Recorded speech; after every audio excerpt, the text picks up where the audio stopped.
Do you guys remember a few years ago, probably 10, 15 years ago, when Jordan Peterson first got onto everybody's radar because he was telling young men how to find meaning and purpose in their life and live a fulfilling life, giving advice from a philosophical and psychological standpoint? Well, that was pretty quickly eclipsed by the Andrew Tate types, whose solution was essentially make millions and millions of dollars scamming people on the internet and hiring women for sex work. Get lots and lots of women, and now I think most recently have 5 kids a year or some crazy thing like that. But at any rate, it seems like the Jordan Peterson solution, even as big as it was and as positive of a response as it got, was just a blip on the radar. And young men continue to be unhappy, looking for solutions that include living a wealthy lifestyle. And I think part of this is due to social media portrayals of success. In fact, I think almost all of it is due to social media portrayals of success. You see, all the people on their podcasts sitting there talking about the Googles of money that they're making, all the women that they've had sex with, and on and on and on. I'm thinking of one guy in particular, and I can't remember his name. He's shown up on like the Whatever podcast and all that sort of thing. Got a beard, always wears like super tight jeans, and talks like he's the baddest badass of them all. And he really isn't. I remember one of his videos, he said something to the effect of, it's cheaper to DoorDash all of your meals than to prep food yourself, which is just ludicrous on the face of it, but, whatever. But anyway, I kind of wanted to put it in perspective today, because I was thinking about it. Now that I'm working in home health, I drive a lot. And so I just wanted to kind of put it in perspective, what success is. Because, 10 years ago, I was working at Subway.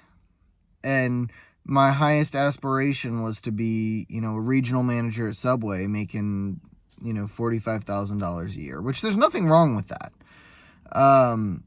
But more can be achieved. But let me stress the fact that if you are a regional manager at Subway making $45,000 a year, and you've got a family, and you've got you're able to do the things you want. Say the things you want to do are hiking in the mountains, and so you live in, say, Salt Lake City, and you make $45,000 a year. You can pay your bills, you can save for retirement, and you can go hike in the mountains and live a fulfilling life with your family.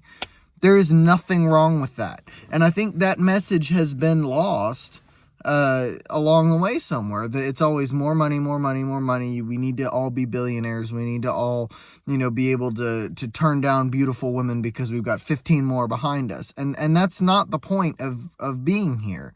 That's not what will make you happy. It'll probably make you feel good for a while.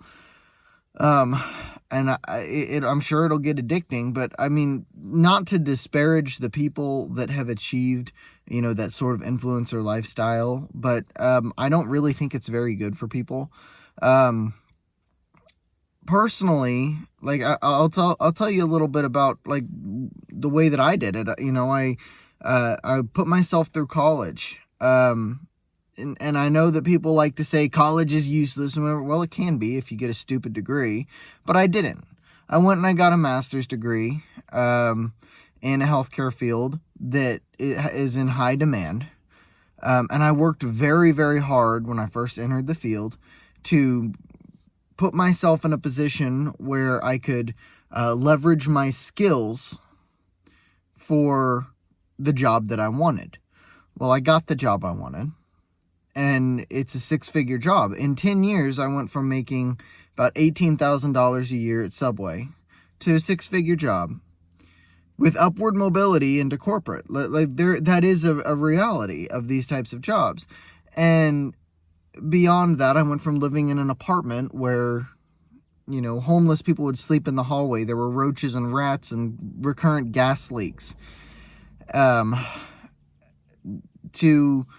I live in a perfectly nice house now, and I can pay all my bills. I'm not worried about money. I'm able to save, and I'm able to get out and go do the things that I want to in my spare time. And I think that really is the point. Like, obviously, you don't want to have to work and work and work and work just to make ends meet, but your work doesn't just have to be work. I love the job that I do. I know that I'm making a difference in people's lives. There have been several occasions where I have, straight up saved people's lives with CPR. There have been times where I've sent people to the hospital from their home because there was some underlying medical condition that they didn't realize. For example, super high blood sugar. Just last week, a fellow had blood sugar in the 400s. And, of course, we sent him to the hospital. He didn't know it. He just felt a little bit faint. He would have stayed at home. He could have died. So I know, and on the other end of that spectrum, people who've had a stroke, people who've had a heart attack, who have heart disease, who have all these issues, I'm able to go to them and help change their life, help make them more functional and independent. And that's meaningful. That's not just a job. That's not just I get up at 6:30 in the morning, go to work all day, come back home. That's not what it is. It's something that is meaningful to me because I know I'm making a difference in other people's lives. And that is the key. The key isn't making millions and millions and millions of dollars. I'm very satisfied with where I am in my life because I'm able to make a difference with people. That's the thing that's lost. And I think moving forward, and this is just a final thought because I've got to go see a patient now. I want to continue talking about this because every time I get on the internet, I stumble across a comment or a post by some young man who's talking about how meaningless his life is. And I really hate that because I know I was there not very long ago, 10 years ago. That's not a long time. I'm still young. I'm not even 30 yet. And I can remember being in that exact place. And, I took the steps to change my life.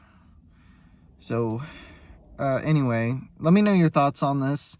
I appreciate you taking the time to watch. Subscribe if you're not subscribed. Give it a thumbs up. And I'll see you guys next time.